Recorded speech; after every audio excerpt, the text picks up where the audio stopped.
আমার বয়স 16-17 বছর, এরকম বয়স। আমার মনে আছে যশোরের একটি মাদ্রাসা আমি পড়াশোনা করা অবস্থায় আমি একটা মসজিদে ইমামতির দায়িত্ব নিয়েছি এবং মতবে পড়ানোর দায়িত্ব নিয়েছি, এবং এই দুইটির বিনিময়ে আমি কিছু উপার্জন করতাম। সেই উপার্জনের টাকাটা আমার বাবার সংসারে আমি দিতাম। আমার বাবার অনেক ব্যবসা বাণিজ্য ছিল, কিন্তু হঠাৎ একটা দুর্ঘটনায় সকল ব্যবসা বাণিজ্য সব শেষ হয়ে নিঃস্ব হয়ে গেছে। আমি নিজে উপার্জন করে সংসারে বাবাকে সহযোগিতা করেছি। আমার মনে আছে 4 বছর ছাত্র জীবনে আমি উপার্জন করেছি। প্রতি মাসে প্রায় 600 টাকা বেতন পেতাম। তখন এই 600 টাকা বেতন থেকে 1 টাকা কোনোদিন আমি নিজে কাটে রাখি নাই, বরং পুরো টাকাটা বাবাকে দিয়েছি বাবার সংসারে কাজে লাগাবার জন্য।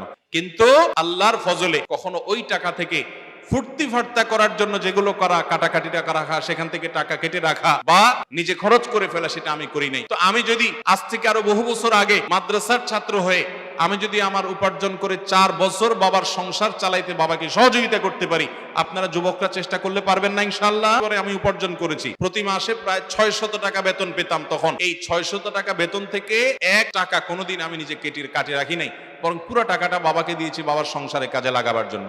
কিন্তু আল্লাহর ফজলে কখনো ওই টাকা থেকে ফুর্তি ফার্তা করার জন্য যেগুলো করা, কাটাকাটি টাকা রাখা, সেখান থেকে টাকা কেটে রাখা বা নিজে খরচ করে ফেলা, সেটা আমি করি নাই। তো আমি যদি আজ থেকে আরো বহু বছর আগে মাদ্রাসার ছাত্র হয়ে আমি যদি আমার উপার্জন করে 4 বছর বাবার সংসার চালাইতে বাবাকে সহযোগিতা করতে পারি, আপনারা যুবকরা চেষ্টা করলে পারবেন না ইনশাআল্লাহ?